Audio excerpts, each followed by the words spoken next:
Olá, pessoal.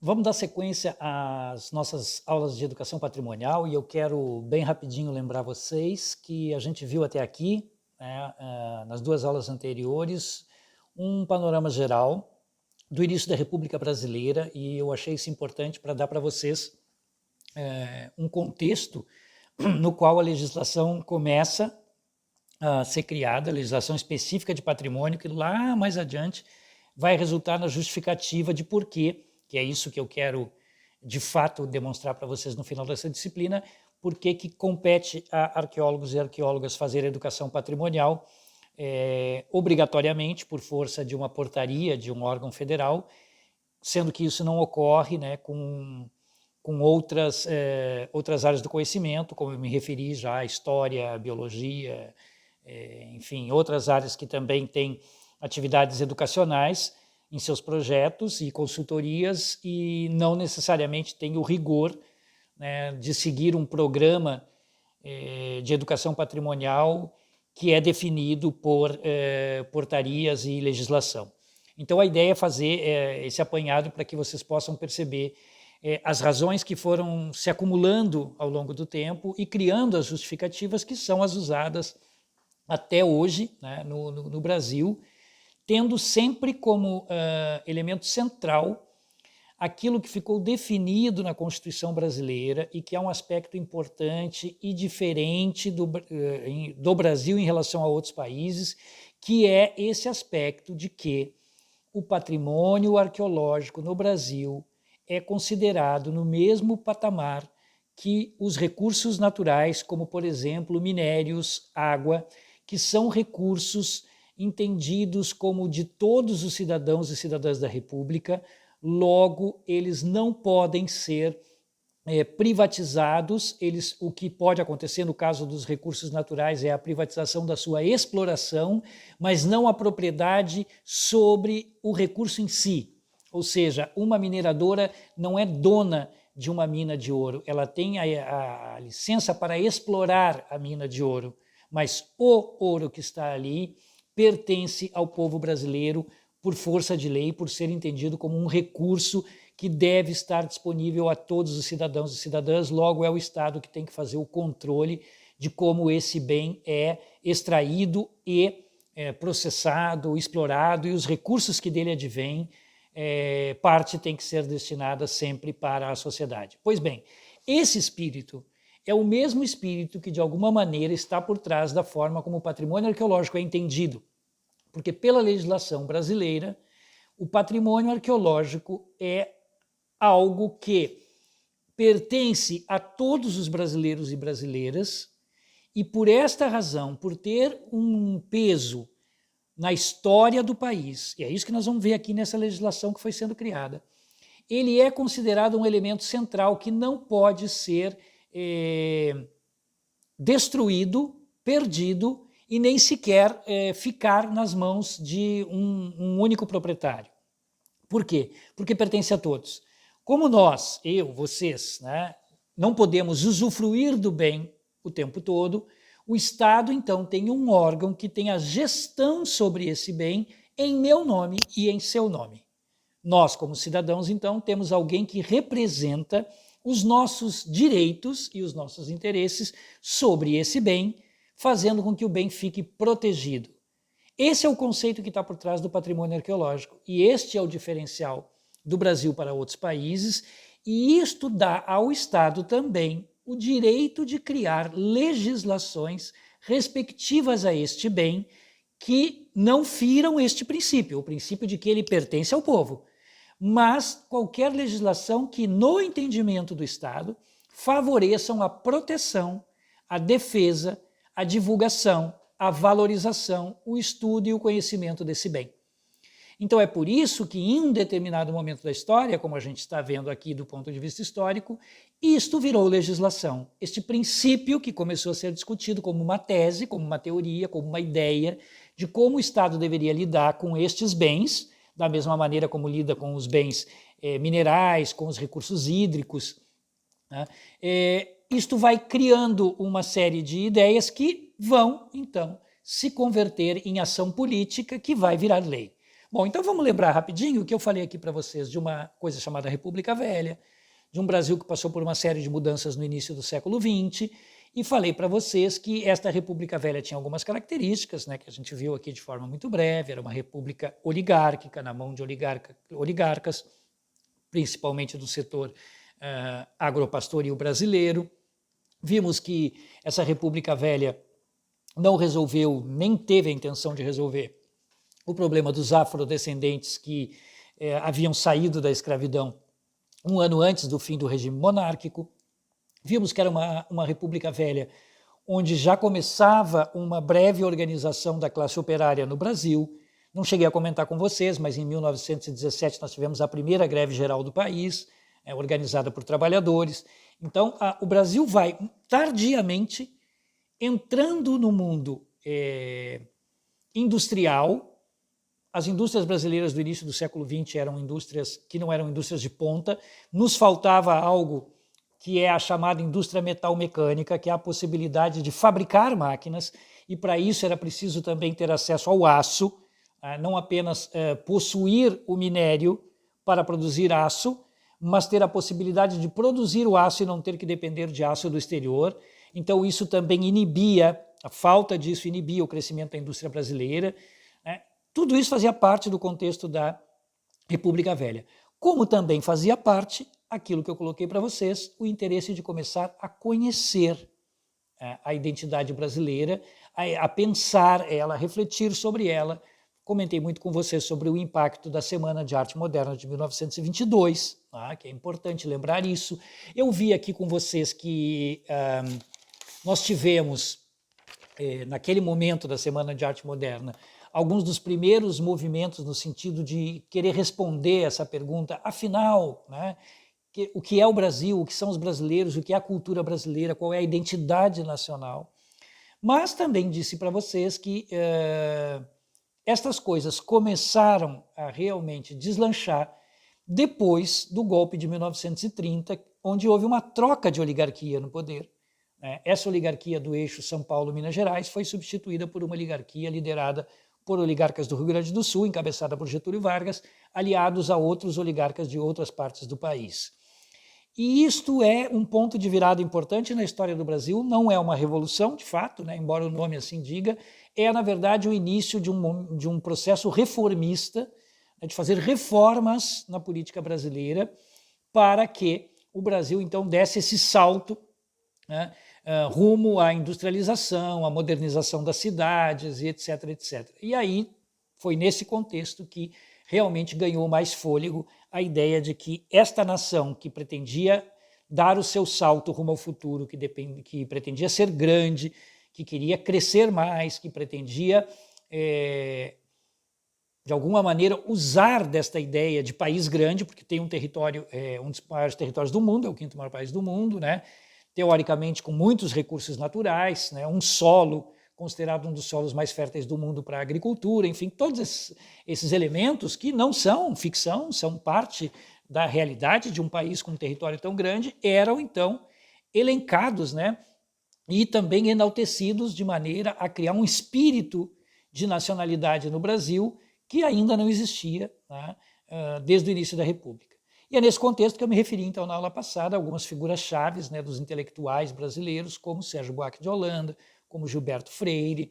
Poderia ter citado outros, mas esses dois eu acho que acabaram se tornando pilares de uma série de conceitos que vieram depois sobre a identidade brasileira e as características da sociedade brasileira, mas entram aí autores que também escreveram no campo da literatura, como Euclides da Cunha, com o seu livro Os Sertões, que faz uma reflexão muito grande sobre a sociedade do sertão brasileiro, do Nordeste, e aquilo também é uma obra de referência para essas intenções iniciais de explicar o Brasil e os brasileiros, suas características e etc. Bom, diante disso, falei para vocês também que nós temos que pensar sobre, então, esse Brasil pós-década de 30. Por quê? Porque nós vamos ver que há um ato que ocorre dentro do governo Vargas que tem uma relação direta com o que acaba nos interessando aqui. Vamos lembrar, então, que Vargas chegou ao poder em 30 pelo golpe, que derrubou o presidente Washington Luiz. Eu coloquei isso na aula passada para vocês. Ele assumiu como um presidente provisório, ficou provisório até 1934. Quando a nova Constituição ficou pronta, houve uma eleição indireta, os deputados escolheram o próprio Getúlio Vargas, então ele começou um mandato de presidente constitucional e esse mandato duraria 4 anos.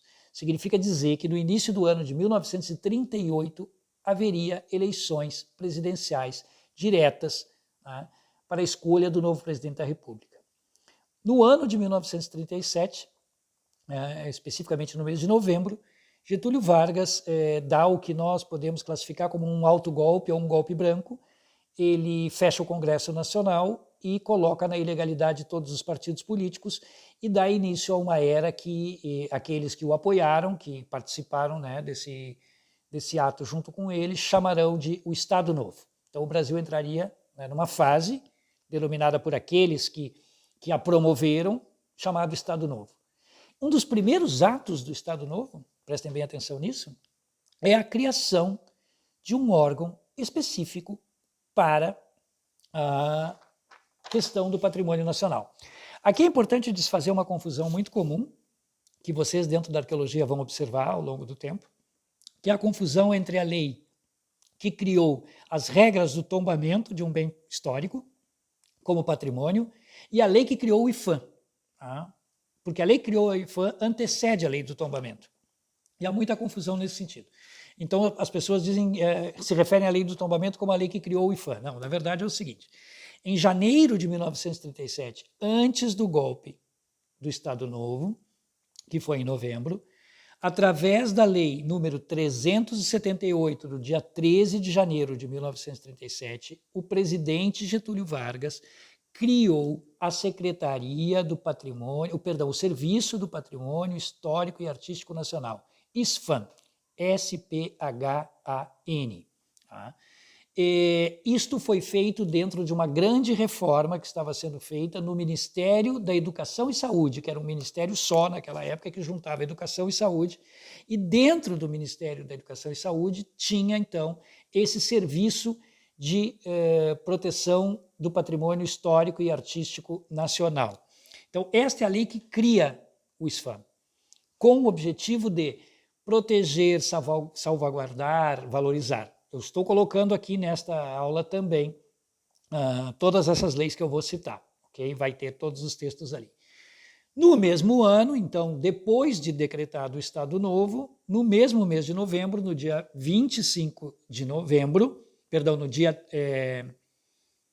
30 de novembro de 1937, Getúlio Vargas, faz um decreto-lei. Por quê? Porque aí é uma lei que ele não manda para o Congresso para que o Congresso aprove. Ele decreta, né, isso já atuando no seu período que é considerado um período ditatorial, porque não há Congresso para governar com ele. Né, ele, então, faz o decreto-lei número 25, de 30 de novembro de 1937. Este decreto-lei número 25 é a lei de tombamento, tão famosa, sempre citada em toda a legislação patrimonial que diz respeito ao Brasil. Então, vocês vão ter duas leis importantes em 37, a primeira lei que cria o SPHAN no início do ano e a segunda lei que cria a regra de tombamento em novembro do mesmo ano de 37. Por que essa lei foi necessária? Porque não adiantava você ter um órgão com a responsabilidade de proteger o patrimônio se não desse a esse órgão os mecanismos de separar o patrimônio protegido dos demais bens que existem na sociedade. Então, para isso foi criada uma lei chamada tombamento, porque o termo tombamento é porque ao se decidir que um bem merece uma proteção especial e uma preservação especial entre todas as coisas que existem materialmente, este bem fica registrado numa coisa chamada livro-tombo, livro de registro. Nós temos 4 livro-tombos, vocês vão ver isso, está ali na legislação que eu deixei para vocês, e ali então há o tombo de bens históricos, e aí há a lei que regulamenta como se faz isso. Há um processo para que um bem vire um bem histórico nacional. Estamos falando aqui de bens nacionais, bens que são de todo o povo brasileiro. Depois nós vamos ver que mais tarde, inspirado nessa legislação, surgiram as leis de tombamento de esfera estadual. Então, diz respeito aos interesses dos que vivem em um determinado estado. Então, o que é um bem estadual aqui no Rio Grande do Sul não é um bem para alguém que é da Bahia, Mas o que é um bem nacional aqui no Rio Grande do Sul é um bem também para um cidadão da Bahia, do Mato Grosso, do Tocantins. Aqui na cidade onde nós vivemos, na cidade de Rio Grande, nós temos um bem nacional, que é a Catedral de São Pedro, do século XVIII. Foi considerada um bem e foi tombada na década de 30 ou 40 do século XX, agora não me lembro bem, se eu não me equivoco, no início dos anos 40. Foi registrada, então, no livro tombo, já com base naquela lei de 1937. Muito bem, onde a arqueologia entra, ela não é citada nem na lei de criação do IPHAN, nem na lei de 1937. Porém, a Constituição, que permitiu a lei de 1937 de criação do IPHAN, reconhecia a existência de uma coisa chamada bens de interesse arqueológico. Nós vamos ver isso também está na legislação. Foi preciso que se passassem muitos anos, mais de 20 anos, para que aquilo que é considerado patrimônio arqueológico ganhasse o seu instrumento de proteção específica. Então, a lei de tombamento, prestem bem atenção nisso, ela não cobre a proteção dos sítios arqueológicos, não cobria a proteção dos sítios arqueológicos, a menos que algo considerado um sítio arqueológico fosse inscrito no livro tombo, certo? Então, pelas características da lei de 1937 de tombamento, era difícil você colocar um sítio arqueológico pré-colonial, por exemplo, como um bem a ser tombado como patrimônio histórico e artístico nacional, embora não fosse impossível. O que é importante é que esse instrumento legal específico foi criado. É a Lei 3924, de 26 de julho de 1961. Era, então, presidente da República, aquele que havia sido eleito no ano anterior, nas eleições, porque é importante lembrar aqui que nós temos Getúlio Vargas permanece no poder de 37 a 45, depois ele sai do poder, é derrubado, ele volta eleito em 1950, governa até 1954, quando ele se suicida. Em 1955 é eleito Juscelino Kubitschek. 1955. Ele governa o seu mandato e em 1960 é eleito Jânio Quadros. E o Jânio Quadros é o presidente que vai, então, sancionar esta lei, que é a Lei 3924, de 26 de julho de 1961, que é conhecida como Lei da Arqueologia. Muito bem, está ela aqui também, estou deixando para vocês aqui. Esta é a que mais nos interessa a partir de agora, a Lei da Arqueologia. Por quê? Porque ela foi criada como instrumento legal para definir o que é arqueológico no Brasil. Então, vejam bem o que diz essa lei federal. Tá? Artigo 1º dessa lei. Os monumentos arqueológicos ou pré-históricos, veja que coloca ali como sinônimos, né, de qualquer natureza existentes no território nacional, e todos os elementos que neles se encontram ficam sob a guarda e proteção do poder público de acordo com o que estabelece o artigo 180 da Constituição Federal, que é aquele que diz que os bens culturais são bens que pertencem a todos e é a União que faz a proteção, a salvaguarda desses bens em nome do povo. Parágrafo único. A propriedade da superfície, regida pelo direito comum, não inclui a das jazidas arqueológicas. Olha o termo, jazida, o mesmo termo usado para minérios, por exemplo, jazida mineral. Jazidas arqueológicas ou pré-históricas. Nem o dos objetos nela incorporados, na forma do artigo 161 da mesma Constituição. Esse ponto é importante porque é aquele que garante que o proprietário de um sítio, de um terreno na cidade, de qualquer lugar, ele não é dono do que está no subsolo. Então, se ele encontrar material arqueológico no terreno dele, não lhe pertence, só lhe pertence a superfície do solo. O que está abaixo do solo é bem meu, seu, de todos os brasileiros e brasileiras, por força de lei.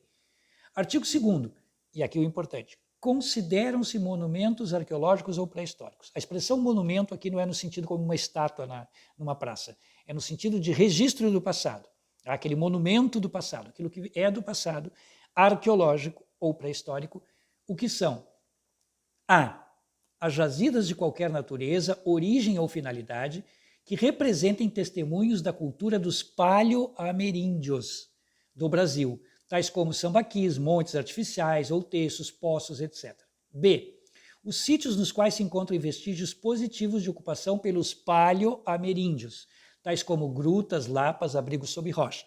C. os sítios identificados como cemitérios, sepulturas ou locais de pouso prolongado ou de aldeamento, estações e cerâmicos, nos quais se encontram vestígios humanos de interesse arqueológico ou paleoetnográfico. Aqui é o único lugar que não faz referência a paleoameríndio, mas você entende que pelo A e pelo B trata-se do mesmo assunto. E o D, as inscrições rupestres ou locais como sulcos de polimentos, de utensílios e outros vestígios de atividades de paleoameríndios. Então está aqui no artigo 2º os 4 tópicos A, B, C e D que deixam claro que a Lei 39.24 de 26 de julho de 1961 protege apenas aqueles bens que estão vinculados ao passado pré-colonial brasileiro. Isso para dizer para vocês que a Lei 39.24 de 1961 não protege aquilo que a arqueologia chama de patrimônio histórico, arqueológico histórico. Depois nós vamos seguir essa discussão, porque houve avanços nas portarias e nas discussões, mas não há uma lei nova que diga claramente que algo é um bem arqueológico histórico. Vamos chegar a esse ponto logo mais adiante, tá? Então vocês têm uma legislação muito clara, né, que a partir dali todos os seus outros artigos dizem respeito a quem pode intervir, que são só os arqueólogos, né, pessoas com notório conhecimento, como proceder escavações, que tem que pedir licença àquele órgão que havia sido criado em 1937, o SFAM, né? São questões que vocês podem ler aqui nessa lei. Ela é uma lei bem extensa, né? Ela tem 17, 18, 19, só um instantinho. É uma lei que tem 31 artigos. Tá? Então vocês podem ler com calma, ela está aqui. Né? Eu fiz questão de frisar o elemento que define a estrutura toda do que vem nos próximos artigos. O que é que a lei protege? Ela protege aqueles 4 itens, aquelas 4 características que estão ali no artigo 2º. Muito bem?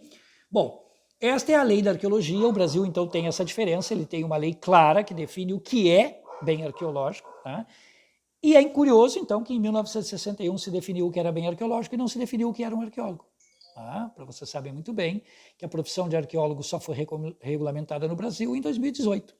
De 1961 a 2018, nós tivemos os patrimônios arqueológicos definidos por lei e tivemos uma insegurança jurídica, ou seja, uma não certeza jurídica de uma definição do que é um arqueólogo, uma arqueóloga, do quem realmente pode ou não pode fazer uma intervenção no sítio arqueológico. Na falta disso, o IPHAN foi usando um critério de bom senso de só dar autorizações a quem tinha titulação. Mas aí é importante lembrar também que nós não tínhamos graduação em arqueologia no Brasil, com exceção de uma, que funcionou por alguns anos no Rio de Janeiro. Nós não tínhamos graduações de 2000 até 2004, com exceção daquela que funcionou no Rio de Janeiro até o ano 2000, que era a única numa universidade privada. De 2004 para cá, vocês também são parte disso, nós temos mais de 12 graduações de arqueologia no Brasil. E isso também mudou a forma como o IPHAN teve que redigir os seus documentos, porque agora nós temos os bacharéis em arqueologia, com o seu direito pleno de atuar como arqueólogos. Antes nós só tínhamos pós-graduados em arqueologia, mestres e doutores, tanto no Brasil como no exterior. Então aqui as coisas começam a fazer sentido para aquela profissão que vocês escolheram atuar e que passou por mudanças nos últimos anos. E por fim, né, vou colocar ainda aqui, né, nesse tópico de hoje, o artigo 216 da Constituição Federal, porque ele é também o que define o que é patrimônio cultural brasileiro e dentro dele o patrimônio arqueológico. Vocês têm lá o artigo 16, eu vou colocar ele aqui, 216 da Constituição. Nos interessa que o artigo 216 tem um tópico que vai definir o que são, o que faz parte do patrimônio cultural, que são as formas de expressão, os modos de criar, fazer e viver, as criações científicas, artísticas e tecnológicas, as obras, objetos, documentos, edificações e demais espaços destinados às manifestações artístico-culturais e os conjuntos urbanos, sítios de valor histórico, paisagístico, artístico, arqueológico, paleontológico, ecológico e científico. Então são esses 5 itens aqui que são considerados pela Constituição Federal como parte do patrimônio cultural brasileiro, tanto como bens materiais como imateriais, que é uma outra questão também que não dizia respeito diretamente à arqueologia, passou a dizer nos últimos anos, que é a questão dos bens imateriais. Tá? Vamos devagar. Então, o que eu tenho aqui para vocês hoje é isso. Tá? É um compêndio dessas leis mais importantes. A lei que cria o órgão que cuida dos bens, da proteção, da valorização dos bens históricos, porque os entende como bem de todos os cidadãos e cidadãs. A lei que cria o instrumento de tombamento desses bens, separando eles dos demais bens, dando a eles uma proteção legal diferente, que garante que ele não seja destruído, depredado, descaracterizado. Depois temos uma lei em 1961 que diz dentro desses bens históricos o que é arqueológico, e aí eu procurei demonstrar para vocês aqui que o arqueológico naquela época tinha um entendimento apenas das coisas vinculadas ao período pré-histórico, pré-colonial do Brasil, e assim a lei permanece até hoje. E temos um artigo na Constituição de 1988, aqui vale até hoje, que define bens arqueológicos entre os bens que fazem parte do patrimônio cultural brasileiro. Esse é o pacote legal básico que vocês vão ver citado sempre nas portarias, que são os instrumentos que fazem a lei ser regulamentada, ok? Então, esse é o primeiro ponto. Vamos agora, já em seguida, para o outro ponto, que é, então, a regulamentação destas leis todas que citei para vocês aqui até agora, ok?